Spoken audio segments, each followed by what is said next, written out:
What's up, guys? We're back. We're doing this again, man. We're starting up the channel. I was sitting here not doing anything. We're filming season 5 of Sweet Magnolias, and I was like, you know what? Let's just make some videos about some stuff. I've been really excited about Halloween 34 or Halloween Horror Nights 34. I am from Orlando. That's what I do with my buddies. I get the frequent fear and go like once or twice a week. It is so much fun. We've been doing it for the past couple years.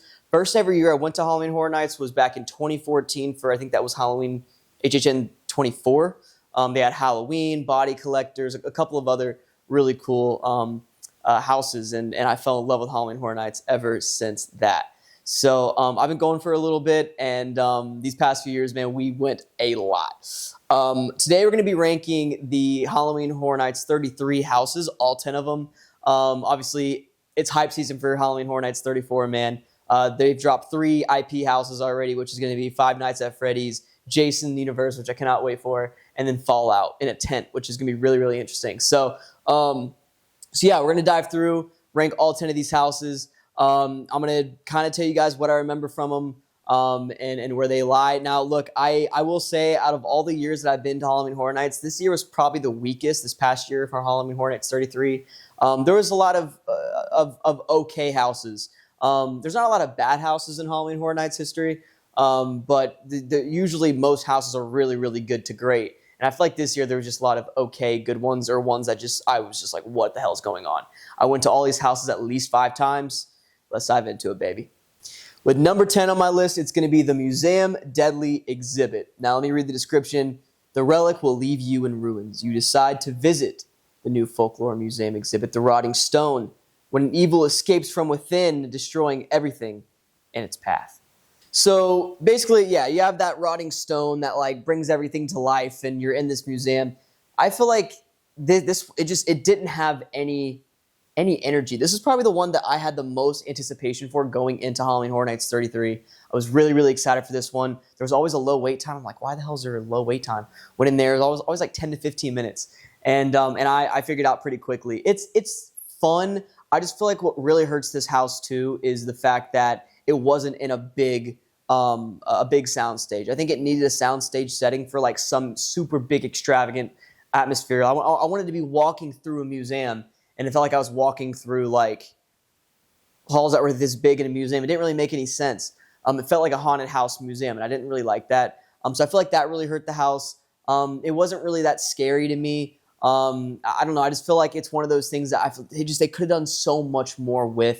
There were some really cool moments. But like I said, I went through that house probably at least 5 times. Never really got a good scare from it. And because of that, it lands at the number 10 spot for me. Number 9 is going to be Universal Monsters Eternal Bloodlines. Now, this was another one that I was really excited for. The Universal Monster houses have been hitting, brother. It's been some of my favorite houses. I think since they started in, like, what was it, like HHN 28, I think. I've been really excited for these, and the new one this year was an all-female, all-fearless, all-fatal. Join Saskia Van Helsing and the Bride of Frankenstein as they face off against Dracula's daughter and her monstrous alliance. Couple things with this one. Number 1, I didn't know what the hell was going on. I still don't know what the hell's going on, bro. They try to help tell the story by going through like these little alleys that are not long enough, and they have like a book open, and there's audio going on telling the story and keeping you updated. But that didn't do shit for me. I felt like I didn't know what was going on half the time. Everything was too loud for me to really lock in and listen to what they were saying in those little walkways there, those little rooms. And you get thrown back into it, and I'm like, I don't know what's going on right now. And I went into that house once again quite a bit because for some reason those 2 tents in the back with Goblins Feast and Universal Monster Bloodlines, Eternal Bloodlines, they, I always go super late at night around like 10 to 12 p.m. And then go stay until 2 a.m. on nights that I'm not doing anything the next day for. And so those 2 tents in the back are usually always die down when it comes to their times. So we would always go there, and I don't know. I feel like there were some good scares in this one. It was fun. I think it had one of the best atmospheres, and that's kind of expected now from these Universal Monster houses. But other than that, I didn't know what was going on. I didn't care for the characters. That Saskia Van Helsing, she dies randomly. You don't even see it. I was like, she's dead. I didn't even catch it the first time. Like, where the hell did she go? And then she dies. I was like, all right. I feel like you just threw that character away. So like I don't know, this just didn't hit for me at all compared to some of the other Universal Monsters houses. So that's why it goes in that number 9 spot. Number 8 for me is A Quiet Place. Based on the Quiet Place movies, be quiet. If you make a sound, the monstrous creatures will get you. Make a sound, you won't last long. Monstrous creatures can hear the slightest noise. Who can hear the slightest noise will hunt you down and silence you for good as the post-apocalyptic, there you go, world comes to terrifying life.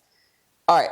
I am a fan of the Quiet Place movies. I think they're fun. They're exciting. I actually liked Day One, too. I liked that third one that they just released not too long ago. And I was really excited for this house. I was like, how are you going to make a haunted house when they're usually very loud based on something where you have to be quiet? And they actually succeeded in that. I thought they did a really good job. Like that first hallway you go down, it's quiet. You can't hear a thing. It's enclosed.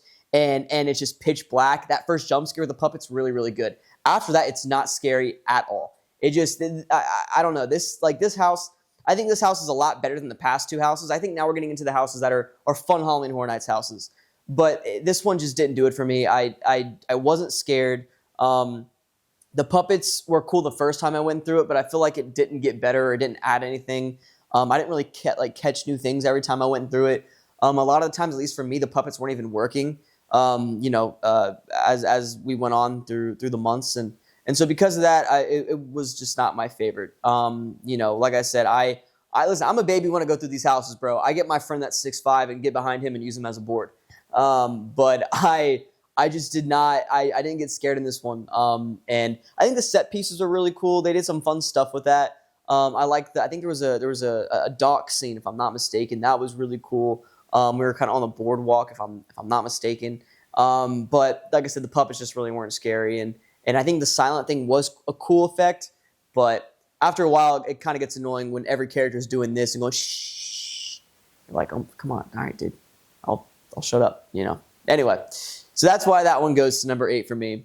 Just didn't really hit. And I don't think I don't think it's a good Halloween Horror Nights house. I was interested to see how they were going to do it. And I don't think they did too great with it. Number 7, Goblins Feast, baby. They'll feast on your flesh. Welcome to the Goblins Feast Tavern and visit the Goblin Village where a lavish feast is being prepared for goblins, orcs, I don't know what that is, hobgoblins, and witches, and you are the main course. This was the silly, goofy house for the year, alongside Ghostbusters. I am not a big fan of these silly, goofy houses. They have to hit for me, and I just think that they just looked weird. My buddy really, really liked that I go with all the time. Shout out Cassidy. He loved this house. He thought it was awesome. I just wasn't a fan. Like I said, we hit this one in Universal Monsters Eternal Bloodlines a lot because we would always kind of go to the back and it wasn't too busy toward the end of the night.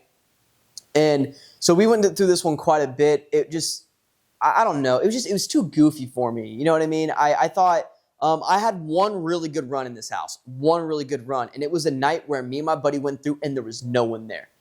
Absolutely no one. In the entire house, it was me and my friend. And so the goblins would come out onto the walkway and stop us and stuff. It was nuts, man. So literally, it was just us in the entire house.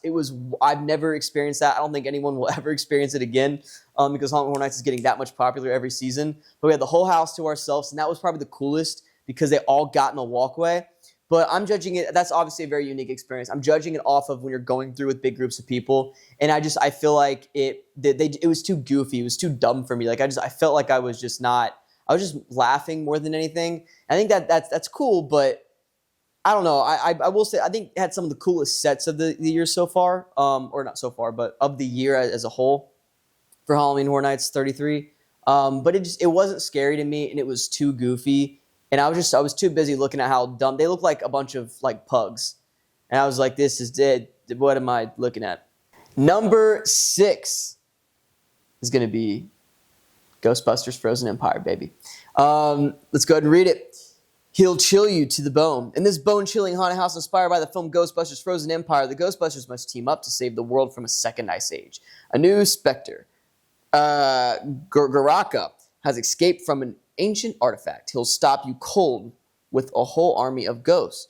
Try not to freeze in fear as you dodge spears of ice, and he freezes people solid before your eyes. I did not see Ghostbusters Frozen Empire. I'm not really a big Ghostbusters fan. But I knew this one would probably be a pretty fun one, knowing it was like stuff was frozen. I love that. I love like snow. I love when houses incorporate snow and like ice and stuff. I think it's so cool. And it's like a little chilly. And this one, there was some like rooms in this house where it actually was freezing cold, which was so cool. So now we're getting into the house. Like, I think this is probably the last house that's like a very good house. I think after this, it gets into great houses for me. But this one was a really fun one. Another goofy one, kind of similar to Goblins, but I think it did a much better job. I feel like I got scared a lot more in this one. I feel like I love the atmosphere a lot more. It was fun in the correct way. I think with Goblins, I was like, this is stupid. I feel like with Ghostbusters, I was laughing, but it was a fun time. The story was really fun to follow. I thought all the scare actors did a really good job. And there was one room, cannot remember what room it is, but it got me every single time where they're jumping out from both sides. And I really, really enjoyed that. And the big guy at the end, I think it's Graka or whatever his name is. I thought whenever he would appear, he did a really good job. He got me a few times. First time I went through, he got my ass, bro. I turned around, he's right there. So it's a fun house. But like I said, I think it achieved the goofy fun house vibe in a better way than Goblins. That's why I put it above it. But it's still, I'm not a fan of the goofy houses. I like a good atmosphere, and I think this one built that atmosphere well. But I was still laughing more than I was getting scared at times. Number 5. I think we're on number 5. We have Slaughter Sinema 2. I did not go to the original Slaughter Sinema. I did not. I didn't go that year. But I was very excited for this one. I watched the walkthrough. I thought it was so cool. I loved the concept, the premise of it. And they came back with the sequel this year. Get ready for the final cut. If you're dying for a B-movie horror marathon, head to the Cary Drive-In. Scream through scenes from Creature Features, Grindhouse Gore, Spaghetti Westerns, and more. The Cary Drive-In, I think that's where, wasn't that like a mini house in the original Slaughter Sinema, if I'm not mistaken? But yeah, Slaughter Sinema 2, a really, really fun one, man. I don't think like I said, I didn't actually go through Slaughter Sinema 1, but just from like the walkthroughs that I saw, I feel like Slaughter Sinema 1 was a little bit more fun, a little bit more exciting. I think this one had a couple more films in it as well. They try to smush it together a little bit more. But it had some really fun ones, man. I think Hatchet and Chains, people are saying that might come back as an original house this year for Halloween Horror Nights, which I love that one. That little the one part in that one, I think that's where the demon comes at you and he like flings it at you, the little puppet mannequin thing. That was a good scare. I like that one. I thought that the Christmas one was kind of dope. Of course, the big shark, puppet animatronic thing. We've seen that puppet a little bit in the past, but it was really, really cool, man. I really enjoyed that one. And then it started out with my favorite one, which was the Mardi Gras Killer Clown scare one. That one was dope. You get thrown up by the guy on the couch, throws up on you. He did that a few times to me, bro. It was time perfect. And then the guy, the clown comes out to the left side and gets right in your face. And that actor did a great job every single time. Those actors in that room did such a good job in the Mardi Gras Killer Clown one. I would love to see a full house of that. I think it's goofy, it's fun, but it's scary. There we go.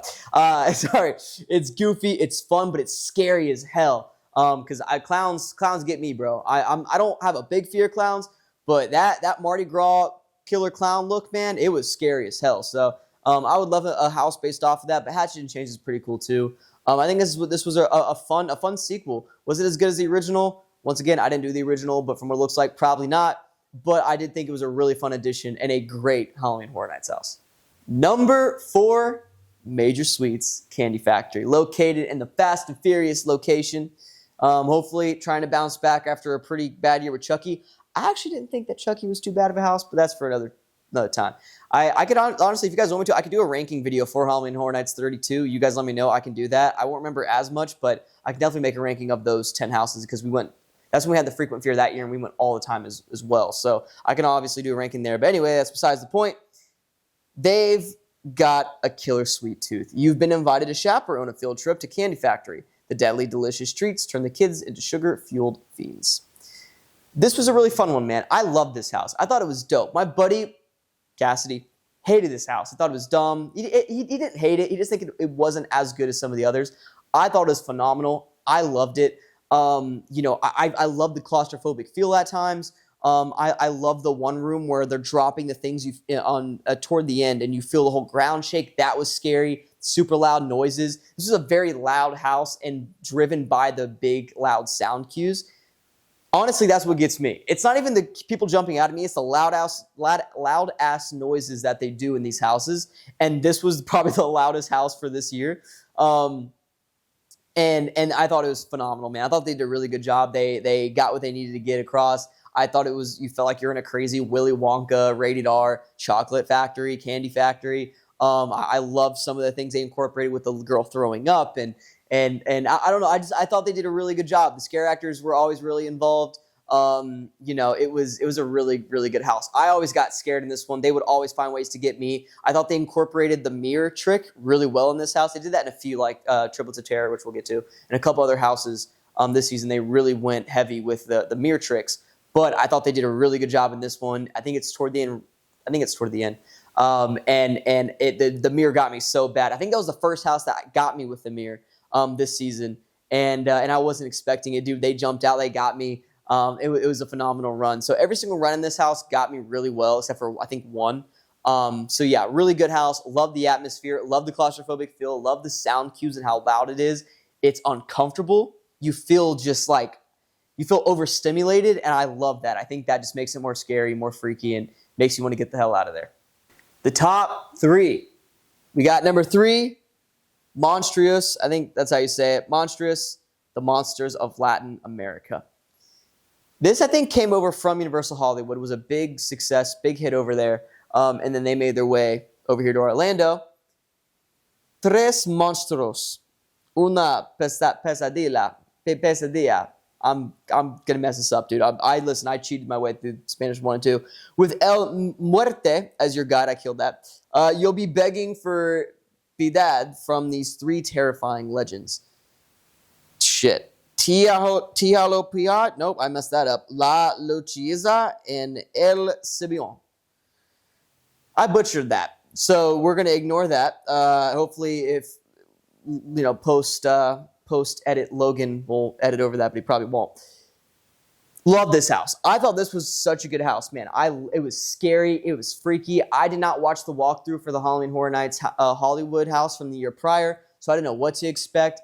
I know that they've been incorporating some more of the Latin monsters. I think they had the Chupacabra as well. I think two years before that. I think that was 31 they had it. I love that house. I thought that was a really good house. And this one was a really, really fun one too. I love the big owl lady at the end. I love how gory some of the sets are. I think it was El Sibion is the dude with like the top hat or the hat. He was freaky as hell. He had some of the best horror scenes in this entire house. You felt uncomfortable going through like these little alleys in this like the barn and stuff and seeing the dead pigs. Like the smells in this one were definitely the best out of any house. Another house that you just felt gross and nasty in. And I didn't know what was going to be around the corner because I don't know these 3 folklore Latin America legends. And so I didn't know what they were going to do. I didn't know what to expect from them. And it was a fun shock every single time. This house also had the really good puppet scare with a big-ass head, and he moves it to you. Whoever was operating that, bro, they were ruthless, dog. There was a time, because you don't have a lot of room when you're going this way and the puppet's jumping out. There was one time my back was against the wall, and he was about right here on me, bro. Terrifying, dude. Whoever was operating that puppet was having a blast. They probably didn't care if they got paid or not, dog. They were so good every single time. I loved going through with like friends of mine that were just getting day passes, and I knew that thing was going to jump out, and they didn't really know because it caught me off guard. That was honestly probably, I'm trying to think of the best scares from this season. That's probably the second best scare. First best scare goes to the number 1 house, which you guys probably know what that's going to be. But this one had the second best scare for me, maybe even number 1. Where I was coming around the corner for the first time, I didn't know the puppet was going to jump out like that. And that's when it got my back against the wall. The first ever time I went through is that bad scare where it was my back up against the wall and he was like this close to my face. Terrifying stuff, dude. And so it scared me so bad, dude. I actually screamed like a girl. And every time we would go through it with my friends that, were getting the day pass, I would put them first and always push them right into the big face, man. It was a really good puppet scare. I really, really enjoyed this house. It was scary, fun, very immersive. Loved the set pieces. Felt like a very long house, which I really, really liked. And yeah, just a really fun time. So they killed it with this one. I think they have the Monstrous one over at Halloween Horror Nights Hollywood like all the time, kind of similar to what they did with like The Walking Dead here in Orlando, where it's like they're 5 years in a row. So I don't know if I want this house again, but I would love to incorporate some other folklore Latin American monsters. I think that'd be really fun. I thought they did a really good job with this because I'm not educated on this stuff, and I don't know what the hell these monsters are going to do, so it just makes it that much more exciting. Number 2. Triplets of Terror. A lot of honking going outside my apartment. The party is over, and so are you. You've been invited to the Barmy Triplets birthday bash. But beware, they celebrate by recreating their family's murders. Prepare for a gory gathering. I loved this house. On some of the other years, this would be my favorite house of the year. I loved it. People hated this house.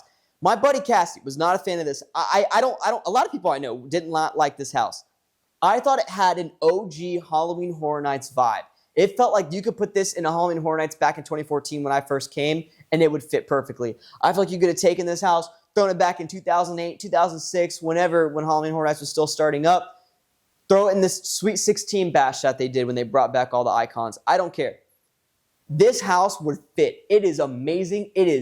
You feel it's just gory. It's gritty. I love the triplets. I thought they were terrifying. Love their costumes. Love the scare actors. They always gave it their all. I love the big guy, the big dude that they had in there. He was really good and popped up in different places. I thought they incorporated the mirror really well in this one too, with the big guy jumping out. He got me once. They did a really good job of making both scares, like having scare actors on both sides come out at you at the same time, and you just feel so closed in. I love that feeling. I love getting scared, and this house scared the hell out of me. I love the exterior sets that they had. I think they had some snow coming down at some point.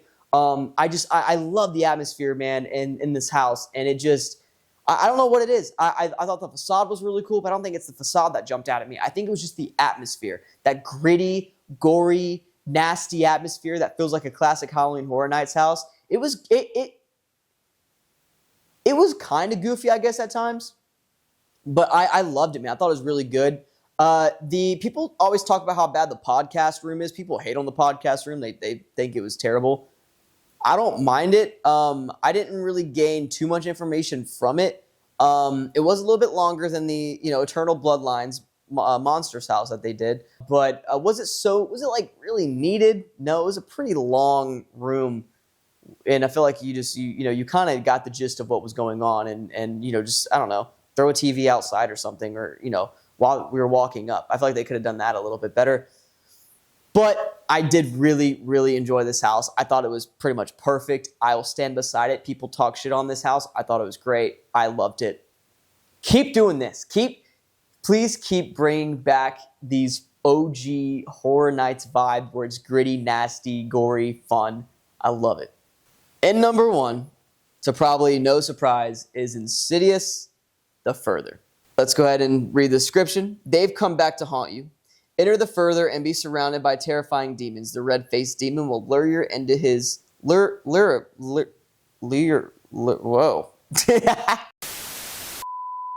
We're gonna try that again.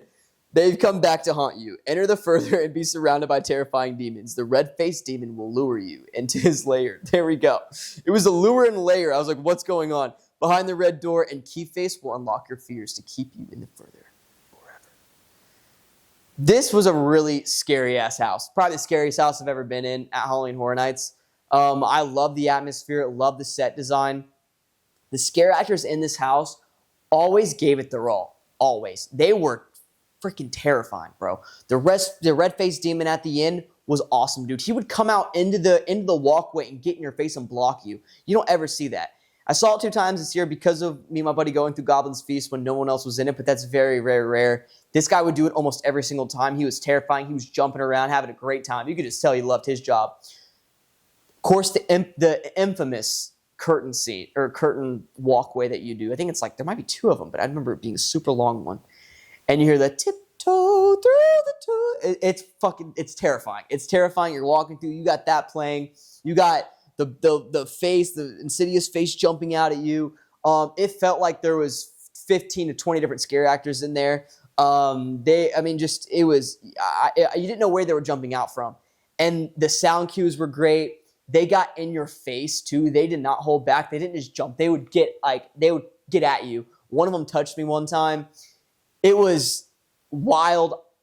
There was not a single time. This was like a house that I actually almost dreaded going through because it was so scary, and specifically that curtain scene. But not even the curtain scene though. I mean, just even the moments before when you're going through the house itself. You know, there were some really good scares right there from some of the actors and everyone. You could just tell they knew this house was good. They knew the house was scary, and so they went for it, bro. And you felt that energy while going through this house, and it was very uncomfortable, very unsettling to the point where, like I said, I almost didn't even like going through it because it was so terrifying. Great house. Keep doing that. Keep just emulate that in another house, please. That energy, that vibe. I loved it, man. So that takes number 1 spot. Those are my top 10.